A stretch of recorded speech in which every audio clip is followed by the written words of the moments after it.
ಇನ್ನು ವೀಕ್ಷಕರೇ, ನೀವು ಕೂಡ ಗುರುಗಳ ಹತ್ರ ಮಾತಾಡಬಹುದು. ಟಿವಿ ಸ್ಕ್ರೀನ್ ಮೇಲೆ ಲಭ್ಯ ಇರುವಂತಹ ವಾಟ್ಸ್ಆಪ್ ಸಂಖ್ಯೆಗೆ ನಿಮ್ಮ ಪ್ರಶ್ನೆಯನ್ನ ಕಳಿಸಿ ಗುರುಗಳ ಹತ್ರ ಮಾತನಾಡಿ ನಿಮ್ಮ ಸಮಸ್ಯೆಗೆ ತಕ್ಕ ಪರಿಹಾರವನ್ನ ಕಂಡುಕೊಳ್ಳಿ. ಗುರುಜಿ, ಒಬ್ರು ಕಾಲರ್ ಇದ್ದಾರೆ, ನಾಗರಾಜ್ ಅಂತ, ಮಾತಾಡ್ಸೋಣ. ನಮಸ್ತೆ ಸರ್. ನಮಸ್ತೆ ಮೇಡಮ್. ನಮಸ್ತೆ, ಎಲ್ಲಿಂದ ಕಾಲ್ ಮಾಡ್ತಿದ್ದೀರಾ? ಹೌದು, ನನ್ನ ಮಗನ ಬಗ್ಗೆ ನಾಗರಾಜು, ನನ್ನ ಮಗನ ಬಗ್ಗೆ ಕೇಳಬೇಕಾಗಿತ್ತು. ಓಕೆ, ಅವ್ರ ಡೇಟ್ ಆಫ್ ಬರ್ತ್ ಹೇಳಿ ಸರ್. 21/7/1988 21/7/1988 ಮಧ್ಯಾಹ್ನ 1:52 ಮಧ್ಯಾಹ್ನ 1:52. ಆ ಪ್ಲೇಸ್ ಯಾವುದು ಸರ್ ಅವ್ರು ಹುಟ್ಟಿರೋದು? ಬೆಂಗಳೂರು. ಓಕೆ, ಗುರೂಜಿ ಇದ್ದಾರೆ, ನಿಮ್ಮ ಪ್ರಶ್ನೆ ಕೇಳಿ. ಹೇಳಿ ನಾಗರಾಜ್ ಅವರೇ. ನನ್ನ ಸಾಷ್ಟಾಂಗ ನಮಸ್ಕಾರಗಳು. ಆಶೀರ್ವಾದ ಮಾಡ್ಬಿಟ್ಟು ಮುಂದೆ ಕ್ವಶನ್ ಕೇಳ್ತೀನಿ. ಖಂಡಿತ. ಶುಭಂ ಭೂಯಾತ್, ಒಳ್ಳೇದಾಗ್ಲಿ, ನಿಮ್ಮ ಇಷ್ಟಾರ್ಥ ಏನೇ ಇದ್ರು ಸಹ ಸಿದ್ಧಿ ಆಗ್ಲಿ. ಇವಾಗ ಏನು, ನನ್ನ ಮಗಂದು ಚಿತ್ತ ನಕ್ಷತ್ರ, ತುಲಾ ಲಗ್ನ, ಕನ್ಯಾ ರಾಶಿ, ಗುರು ದಶೆಯಲ್ಲಿ ಏನು ಪ್ರೋಗ್ರೆಸ್ ಇಲ್ಲ. ಗುರು ಅವನಿಗೆ ಅಂತದೇನು ಗುರುದಶೆ ನಡೀತಾ ಇದೆ.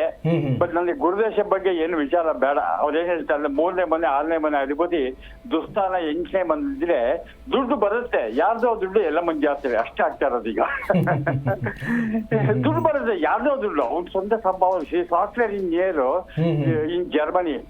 ಜರ್ಮನಿ ಲ್ಯಾಂಗ್ವೇಜ್ ಪ್ರಾಬ್ಲಮ್ ಇಂದ ಅವನಿಗೆ ಅಲ್ಲಿ ಕೆಲಸ ಸಿಗ್ತಾ ಇಲ್ಲ. ಅದೊಂದು. ನನಗೆ ಈ ಶನಿ ದಶೆ ಬಗ್ಗೆ ಬೇಕು. ಶನಿ ದಶೆ ಅವನಿಗೆ 3ನೇ ಮನೆ ಧನುರಾಶಿಲಿ ಅವನು ಕರ್ಮಸ್ಥಾನ ನೋಡ್ತಾನೆ ಅಂತ ಹೇಳ್ತಾರೆ, ಕೆಲವು ಭಾಗ್ಯಸ್ಥಾನ ನೋಡ್ತಾನೆ ಅಂತ ಹೇಳ್ತಾರೆ. 3ನೇ ಮನೆ it is also house speculation. ಅವನು he now investing in shares and making somewhat good money. ಅದು ಹೋಗ್ಬೋದ ಮುಂದಕ್ಕೆ ಸಕ್ಸಸ್ಫುಲ್ ಆಗಿ. ಅದು ಏನ್ ಮಾಡಬೇಕು ಅಂದ್ರೆ ತಮ್ಮಿಂದ ಬೇಕಾಗಿತ್ತು. ಬಹಳ ಸಂತೋಷ. ನಿಮ್ಮ ಪ್ರಶ್ನೆ ಕೇಳಿ ಬಹಳ ಸಂತೋಷ ಆಯಿತು ನನಗೆ. ಯಾಕಂದರೆ ಒಂದು ಅದೇನೋ ಹೇಳ್ತಾರಲ್ಲ, ಒಬ್ಬ ಅನನುಭವಿ ವೈದ್ಯನಿಗಿಂತಾನು ಸಹ ಅನುಭವಿ ಕಾಂಪೌಂಡರ್ ಎಷ್ಟೋ ಉತ್ತಮ ಅಂತ ಹೇಳ್ತಾರೆ. ಹಾಗೆ ತಾವು ವೈದ್ಯರಿಗಿಂತ ಒಂದು ಹೆಚ್ಚಿನ ಅನುಭವ ಪಡ್ಕೊಂಡಿರೋ ಒಂದು ಕಾಂಪೌಂಡರ್ ಥರ ಜ್ಯೋತಿಷಾಸ್ತ್ರ ಬಗ್ಗೆ ನಿಮಗಿರೋ ಒಲವು, ಶ್ರದ್ಧೆ, ಗೌರವ ಇದೆಲ್ಲವನ್ನೂ ಸಹ ತೋರಿಸುತ್ತೆ. ನಿಮ್ಮ ಪ್ರಶ್ನೆಯ ರೀತಿ ತುಂಬ ಟೆಕ್ನಿಕಲ್ ಆಗಿ ಕೇಳಿದ್ದೀರಾ. ಏನು ಹೇಳಿದ್ದೀರಾ ನೀವು ಕರೆಕ್ಟಾಗಿದೆ. ಸೊ ಈಗ ನಡೀತಾ ಇರುವಂಥ ದಶಾಭುಕ್ತಿಗಳ ಬಗ್ಗೆ ಒಂದ್ಸಲ ಗಮನ ಹರಿಸೋಣ. ಈಗ ನೀವು ಶನಿ ಭುಕ್ತಿ ಬಗ್ಗೆ, ಶನಿ ದಶಾ ಬಗ್ಗೆ ಪ್ರಶ್ನೆ ಕೇಳಿದ್ದೀರಾ.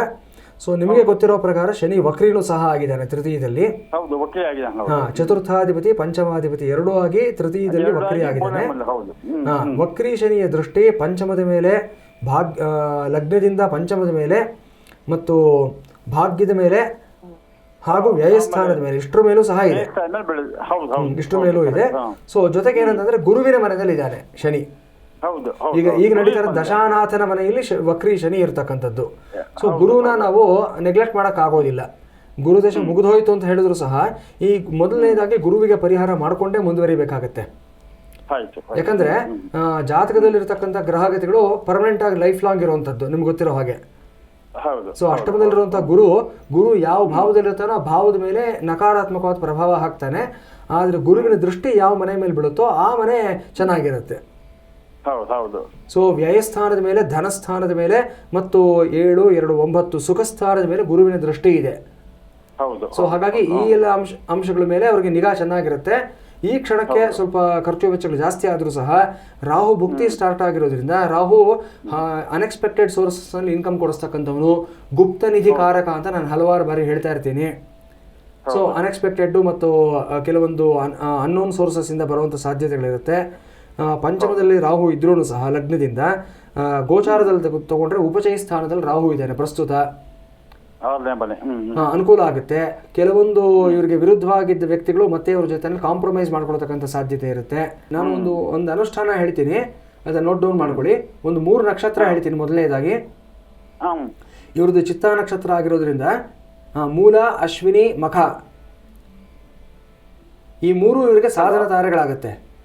ಈ ಸಾಧನ ತಾರೆ ಇರತಕ್ಕಂಥ 3ರಲ್ಲಿ ಒಂದು ನಕ್ಷತ್ರ ಇರತಕ್ಕಂಥ ಸೋಮವಾರದ ದಿವಸ ಇವ್ರೇನ್ ಮಾಡ್ಬೇಕು ಅಂದ್ರೆ ಮನೆಯಲ್ಲಿ ಒಂದು ಲಕ್ಷ್ಮೀ ನರಸಿಂಹಸ್ವಾಮಿಗೆ ಸಂಬಂಧಪಟ್ಟ ಹಾಗೆ ಒಂದು ವಿಶೇಷವಾದ ಒಂದು ಅನುಷ್ಠಾನವನ್ನ ಮಾಡಿಸಿ, ಎಲ್ಲ ಒಳ್ಳೇದಾಗುತ್ತಪ್ಪ. ಧನ್ಯವಾದ ನಾಗರಾಜ್ ಅವರೇ ಕರೆ ಮಾಡಿದ್ದಕ್ಕೆ.